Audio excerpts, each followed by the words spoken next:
Hello friends, welcome back to my channel. यदि आप है बिहार बोर्ड क्लास 9th के स्टूडेंट तो मैं आप लोगों के लिए संस्कृत का क्वेश्चन आंसर लेकर के आ चुका हूं। यह ओरिजिनल प्रश्न पत्र है। अब मैं आप लोगों का इसका सारा आंसर बताने वाला हूं। चलिए नीचे की तरफ स्क्रॉल डाउन करेंगे। यहाँ पे आप लोग देख सकते हैं, यहाँ पे पहला नंबर समूह अ, इसमें से आपको 50 क्वेश्चन का आंसर देना है। टोटल 60 क्वेश्चन है। तो यहाँ पे सबसे पहला देव जोड़ असुरः की संधि क्या हो जाएगी, तो ये हो जाएगा देवासुरः। अगला हम लोग देखेंगे तो देवेंद्र का संधि विच्छेद क्या हो जाएगा, तो देव जोड़ इंद्र। अगला हम लोग देखेंगे अ जोड़ ई से कौन सा नया वर्ण बनेगा, तो ए, यानी ऑप्शन नंबर सी। अगला हम लोग देखेंगे तो नौ जोड़ अहम किस संधि का उदाहरण, तो मैंने इसका छोड़ दिया है, मैं आगे उसको मेंटेन कर दूंगा। अगला है अ का उच्चारण स्थान क्या है, तो कंठ। अगला है च का उच्चारण स्थान है दंता। उसके बाद बालकेन शब्द में कौन सी विभक्ति है, तो तृतीया। अगला है सखी शब्द का और रूप चतुर्थी विभक्ति बहुवचन क्या है, तो सखीभ्यः। अगला हम लोग देखेंगे तो पठामह शब्द किस लकार का है, तो ये हो जाएगा आपका ऑप्शन नंबर सी, लट लकार। उसके बाद है उत्तम पुरुष एक वचन लट लकार में भू धातु का रूप है, तो ये हो जाएगा भवामी। अगला है गच्छावह शब्द किस पुरुष का है, तो ये हो जाएगा उत्तम पुरुष। अगला है भवामी किस धातु का रूप है, तो ये हो जाएगा भू का।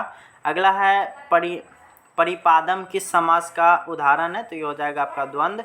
उसका है पित्त जोड़ अंबर या सह सह का समस्त पद क्या है, तो ये हो जाएगा आपका ऑप्शन नंबर बी, पीताम्बरः।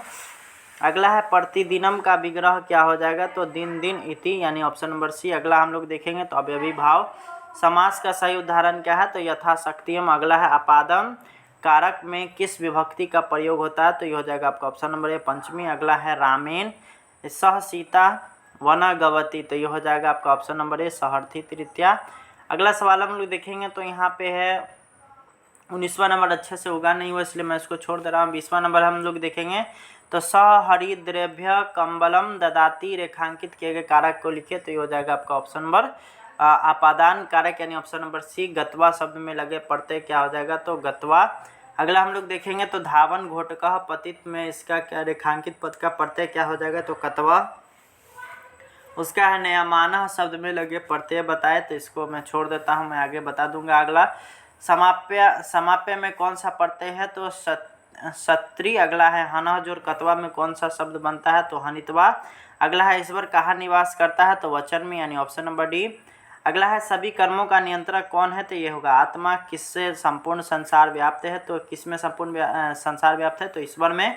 दरिद्रता कैसी वस्तु है, तो त्याग की। अगला है भाइयों के बीच धनहीन होकर के जीना कैसा होता है, तो अश्रेयस्कर। अगला है शिप्रा नदी कहाँ है, तो ये हो जाएगा आपका ऑप्शन नंबर ए, उज्जैन में। अगला है भैरवानंद क्या था, तो ये योगी था, यानी ऑप्शन नंबर बी। अगला है वेद कितने मंडलों में विभक्त है, तो ये हो जाएगा ऑप्शन नंबर बी, 10। ऋग्वेद में देवताओं को बुलाने के लिए मंत्र का उपयोग किस रूप में होता है, तो ये हो जाएगा आपका ऑप्शन नंबर ए, यज्ञ। सर्वप्रथम किस वेद की रचना हुई थी, तो ऋग्वेद की। अगला सवाल हम लोग देखेंगे तो भारतीय संगीत किस वेद से प्रारंभ हुआ था, तो ये प्रारंभ होता है, तो ये हो जाएगा आपका ऑप्शन नंबर बी, यजुर्वेद से। अगला है अर्थवेद कितने कांडों में विभक्त है, तो इसका मैं क्वेश्चंस का ये आंसर छोड़ देता हूँ। अगला हम लोग 38वां देखेंगे तो संसार किससे ढका हुआ, तो ये हो जाएगा आपका ऑप्शन नंबर 20, अज्ञान से। अगला हम लोग देखेंगे तो किस कारण मित्र साथ छोड़ देते हैं, तो लोभ के कारण। वास्तविक ज्ञान है मोक्ष। अगला है सभी को सुख की कामना क्या कहलाता है, तो सभी के लिए सुख की कामना दया कहलाता है। चित्त की स्थिरता क्या कहलाती है, तो सरलता। मनुष्य का दुर्जन शत्रु क्या है, तो लोभ। अगला सवाल हम लोग देखेंगे तो अगला सवाल यहाँ पे आता है अंतहीन रोग किसे कहा गया है, तो लोभ को। अगला हम लोग देखेंगे तो सभी प्राणियों का हित चाहने वाला व्यक्ति क्या कहलाता है, तो साधु। ज्ञान की देवी कौन है, तो सरस्वती।